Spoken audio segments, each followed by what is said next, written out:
Alright, so we're finally back with some more history of Power Rangers. This is part 2 of Power Rangers in Space.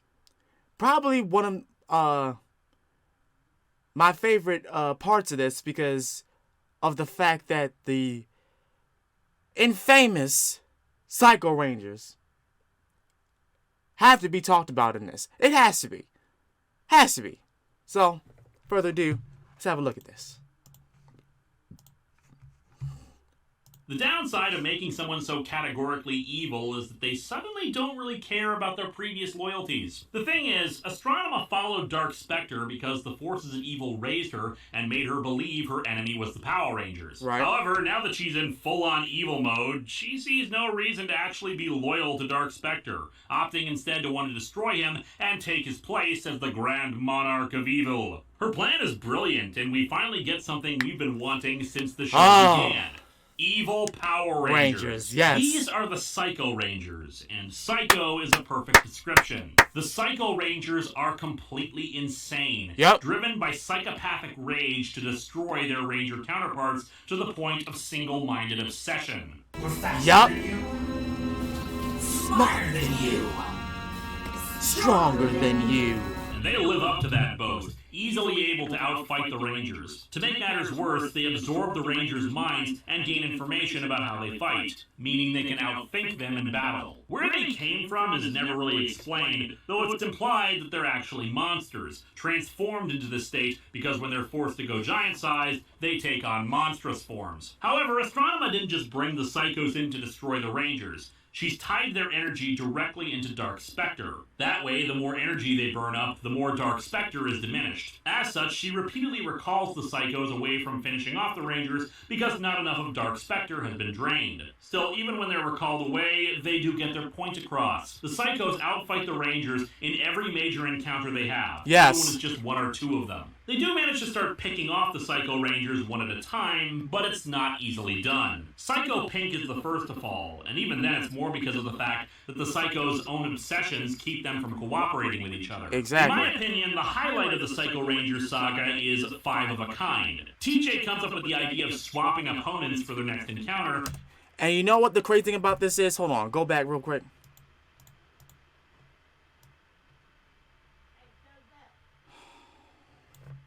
Hold on, y'all. Okay, I'm back. Anyway, like I was saying before, back in the day when I saw this in the little figurines of the Psycho Rangers, I deadass wanted them.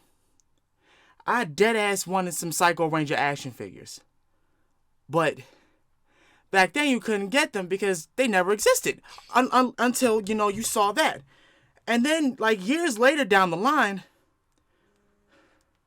they finally decide to make Psycho Ranger action figures. I'm just like, fuck yeah! And I mean, like, recently, they for the Lightning Collection, they just made the Blue Psycho Ranger. So, I'm waiting for the rest to come out. Also, I saw the Green Psycho Ranger that apparently exists in the comics. Look, he looks dope as shit. Anyway, let's continue.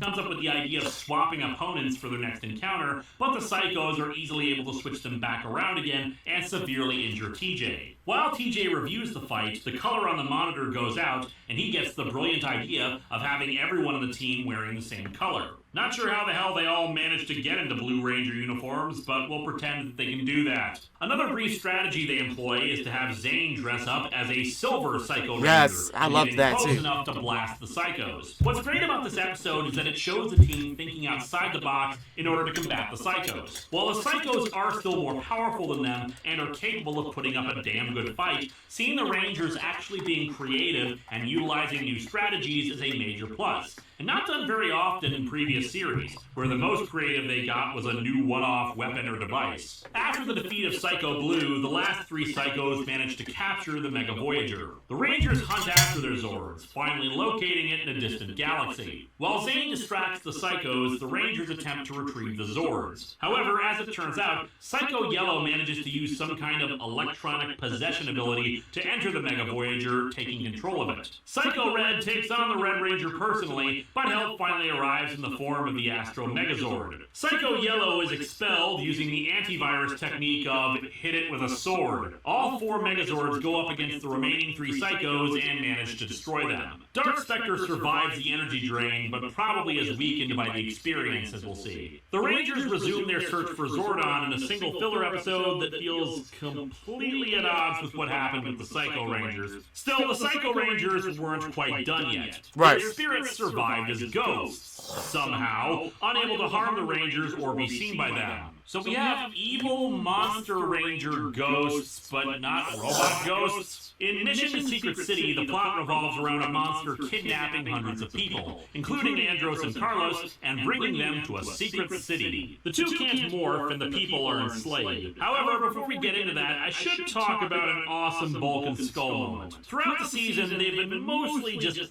very occasional comic relief. Right. Since most of the story has been about finding Zordon or the Astronomer reveal. However, in this case, when the monster first shows up, Bulk charges in. Don't make me use this! It's my new poster!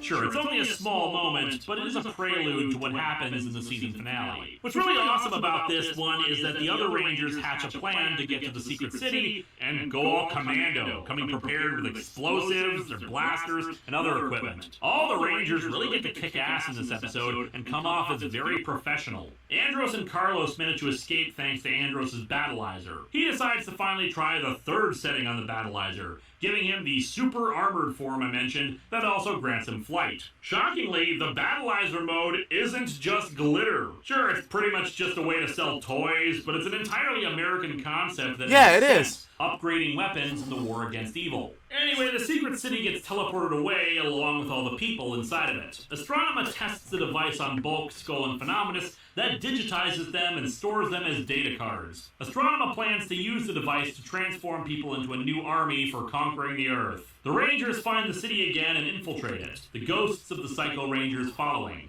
The Rangers fall into Astronema's trap and are converted to data cards. However, despite the fact that the Rangers are defeated, the Psychos are so single-minded that they're pissed that they didn't get to destroy them. It's not even enough to crush the data cards. They have to kill them in person. And so they enter the machine and are reconstituted into actual beings before taking the Rangers' data cards from Ecliptor and changing them back to normal. While the Psychos and the Rangers fight, Zane is sent in to change the people back to normal. And of course, the first to be turned back are Bulk, Skull, and Phenomenus. We were changed into data cards by aliens! Genius is never appreciated in its time. Nope. Anyway, the Rangers lead the Psychos back into the facility, and the Psychos get converted into data cards themselves, where I'm sure we'll never see them again, The right. facility explodes before Zane can retrieve the Psychos' data cards, leaving them there. However, as it turns out, Astronema has gotten her hands on them. The Rangers are tricked into leaving the megaship to answer a false distress signal, leading to the Astro megaship being caught in a web created by the Dark Fortress. The web is impervious to their weapons, and the Rangers are cut off from their powers. Astronema sends Ecliptor to the megaship to take it over, leaving Alpha alone to defend it. Alpha manages to password protect the databanks and has to fend off Ecliptor throughout the episode with Dekka's help. After a failed attempt to depressurize the cargo bay and send Ecliptor into space, Ecliptor manages to get access to the computer and learns the location of the Mega Voyager's hangar. The Rangers are rescued by Zane, along with his galactic rover, so we can squeeze out one last toy before the show ends. Ecliptor proceeds to supercharge himself with the ship's power and teleport to the Mega Voyager's hangar, where Zane engages him. However, in his charged state, he's able to fight off Zane and severely damages the Mega Voyager. Andros uses his Battleizer to break through the web surrounding the ship, and in the ensuing battle, the Delta Megazord is also destroyed. They manage to stop Ecliptor, but it's a hollow victory now that they've lost one of their Megazords. There's one more episode before the finale, and it's technically a filler, but I want to talk about it anyway because it's just awesome. A Line in the Sand starts with Andros and Ashley walking through the streets at night. Yeah, they get romantic. For a couple of reasons. First and foremost being that we don't actually get a lot of shots or fight scenes at night in this show. so it's different in a good way. Next, it builds on the Andros and Ashley relationship that's actually been growing throughout the season. Sure, we never see them kissing like Tommy and Kimberly did, but little things like gifts, conversations, feeling bad for one another, or just being together more really helped build it up gradually. However, their date comes to an end when someone tries to run them over. It's a very ominous episode as they're stalked and attacked by a large Humvee. The action is great as the thing really does look like it's about to run them over before it hits 88 miles per hour. The format of this episode is different too. There aren't any Quantron fights like usual. Instead, in the beginning, it's just this monster, Tankenstein, stalking the Rangers in civilian form and trying to capture them. It's even more ominous as it teleports the Rangers to a desert, but doing so in a manner that shows that if it didn't, it would have run them down. Tankenstein's pretty damn powerful too, immune to the Rangers' weapons and blaster fire. The Rangers show some real competence as they keep trying to defeat it, but eventually all are transported to the desert. They get rescued by Zane, again, and it devolves into the Zane is the man, bro. Fight, although this time the Mega Voyager does get destroyed, leaving the Rangers with just the Astro Megaship and the Mega Winger. And thus the season, for all its ups and downs, finally comes to a conclusion in Countdown to Destruction. Summon all of my evil forces. They must all unite to finally take over the universe. Let the battle begin! The Millennium Message has come to pass. Dark Spectre rallies all the members of the United Alliance of Evil, with Astronema as the coordinating general. Divatox goes after the Equation Rangers. Zed and Rita attack Triforia. The Machine Empire faces the Phantom Ranger and the Blue Centurion. Zordon is transferred to the Dark Fortress to witness it all. You have a front row seat to the end of your era.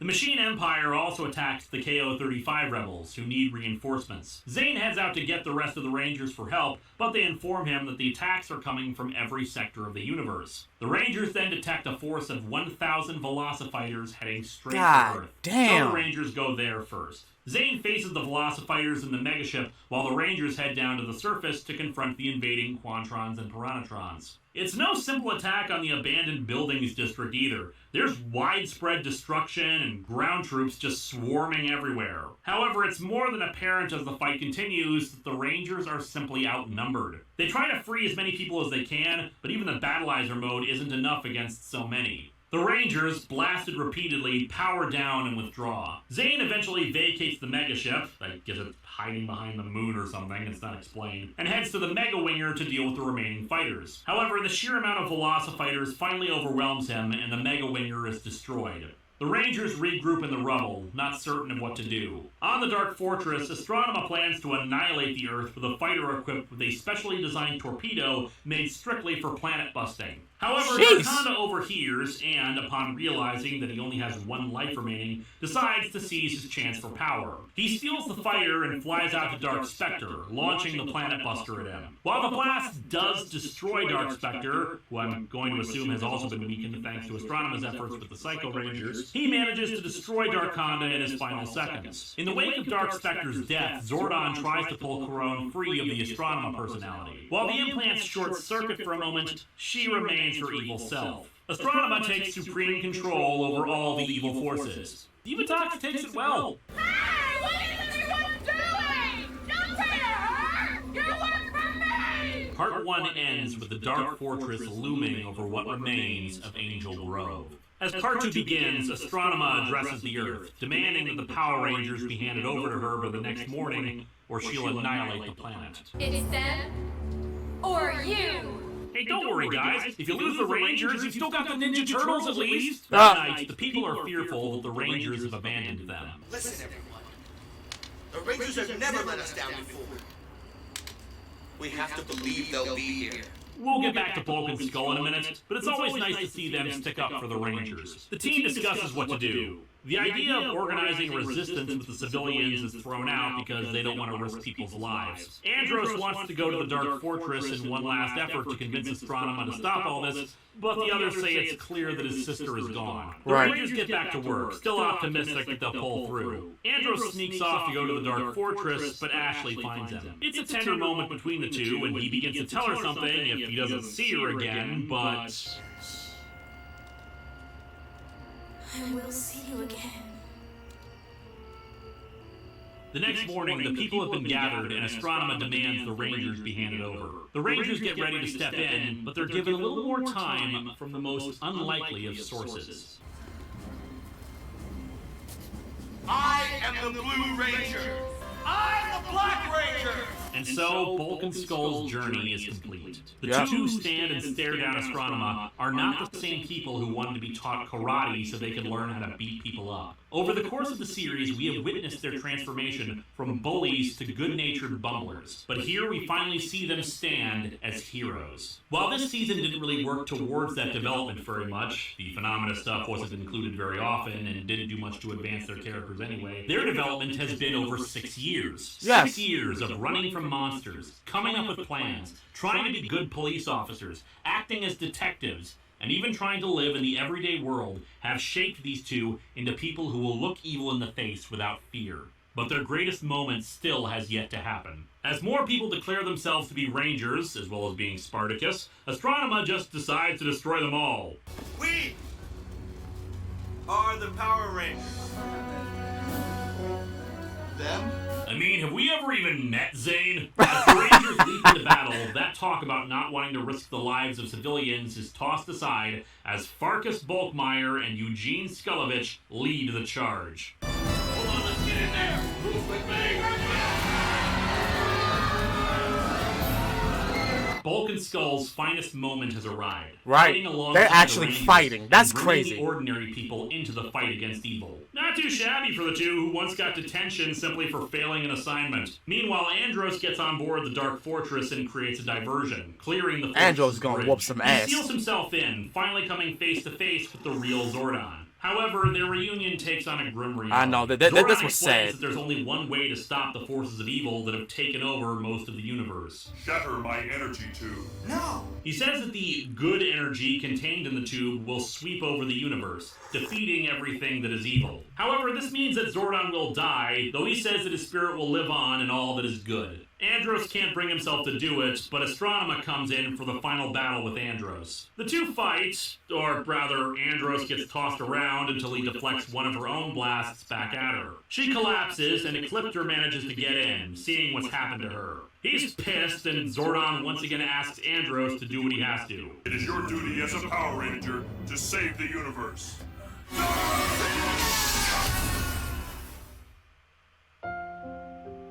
I'm telling you, bro. I'm telling you. Like, all this time. I am Zordon, an interdimensional being caught in a time warp. You've been chosen to form an elite team to battle Rita. Now he dead.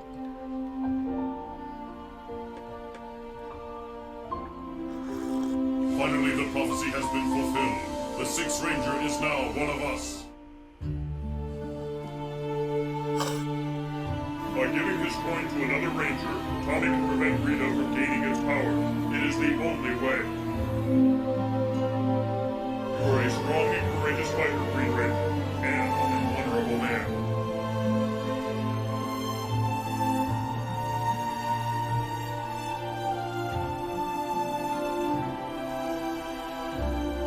Wow.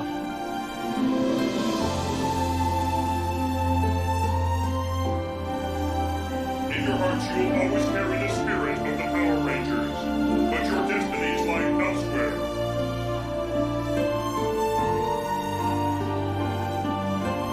It was never my intention to deprive any of you a life experience such as this.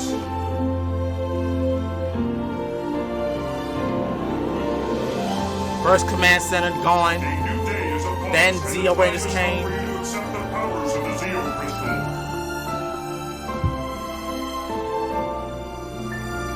Billy left. Words can't express the gifts you have given me and the people of Earth. We will miss you dearly. He leaves. Turbo Rangers appear. You need each other now, and the world needs you. Now he dead.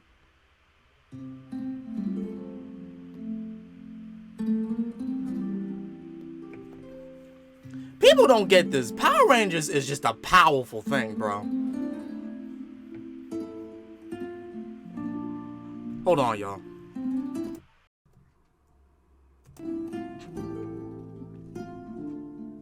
Hold on. Am I still recording? Am I recording? Yes, I am. Okay. Back. Going back. Bro, it's crazy.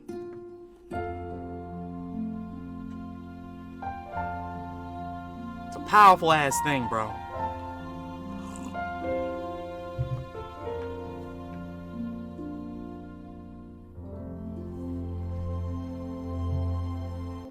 And thus the Zordon era, and the continuous story of the last 6 seasons and 293 episodes comes to a close as Andros shatters the tube. And it's like Astronema said, he has a front row seat to the end of his era.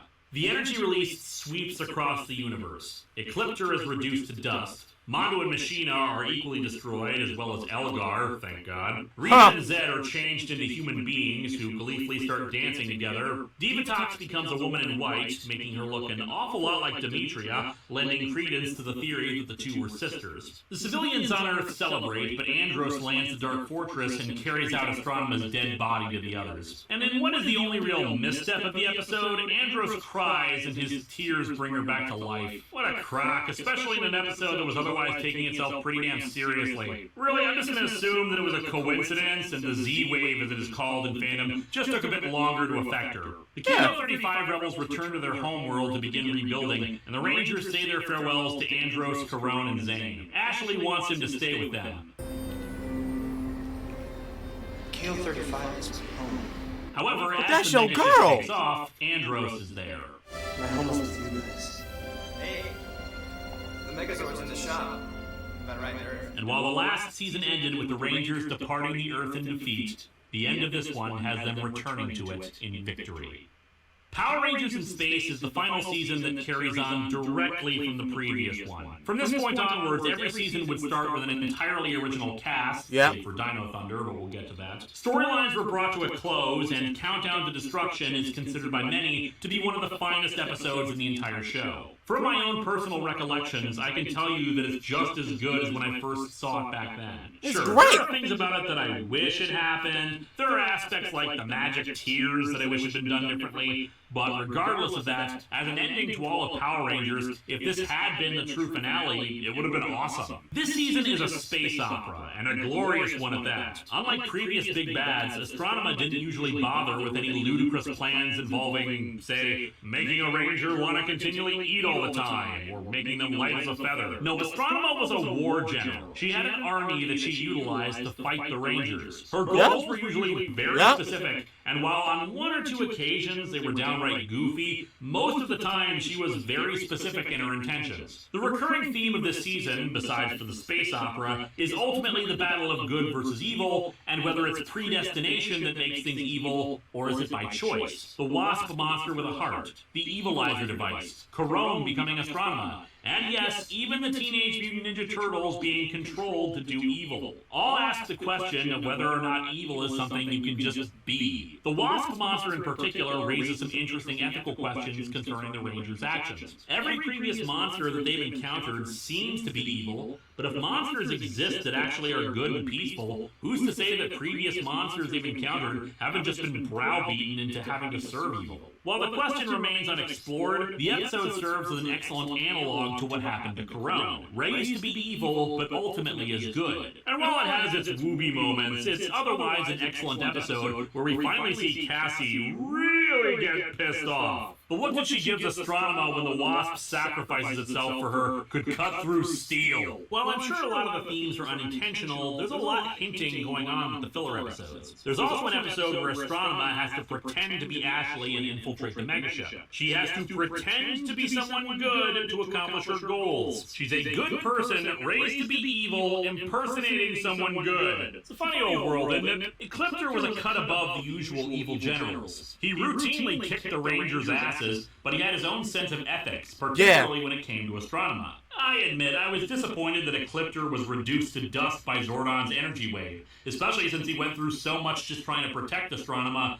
But ultimately, I suppose anything that was truly good about him died when Astronema was seemingly killed. On a personal note, Power Rangers in Space is my favorite season of the show. In many Same. ways, it feels like a childhood's end kind of deal. Not only for the loss of Zordon and the rise of more mature storytelling in the show, but Adam's return with a broken and scarred Morpher for a last hurrah feels like a great send-off to what came before. I've got to admit, Zack as the Black Ranger was my favorite of the original 5, and while it's not Zack in this episode, seeing the Black Ranger one more time as the last Mighty Morphin team member we'd see for a while was nostalgic as all hell. To sum up the season in a single word, it's finality. The season was written with the clear intention of it being the end of Power Rangers. The stakes were larger, the stories were more complex, and the death of Zordon brought everything to a close, symbolic of a team of superheroes that no longer needed the guidance of their great mentor in order to excel. If Power Rangers had ended right here, it would have ended on a high note. However, Power Rangers in Space had brought the viewers back en masse. The ratings were higher than ever before, and there was enough support for the series to continue on. Hence, when we return next time, we'll begin discussing the Rangers' journey to the Lost Galaxy.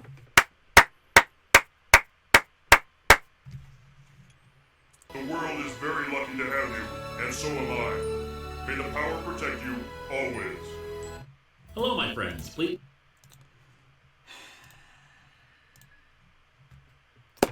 But yes, that concludes the Zordon era. And then we're going to get into the I want to call it the Forever era, where it's Power Rangers all around the globe, all around, just popping up out of nowhere. But yes, like you said before, Power Rangers in Space is one of my most favorite series, Power Rangers shows ever, because of the fact that it had a lot of stuff going on with it, like a lot of stuff. And even though, like I said before, I loved Mighty Morphin, I loved Zeo.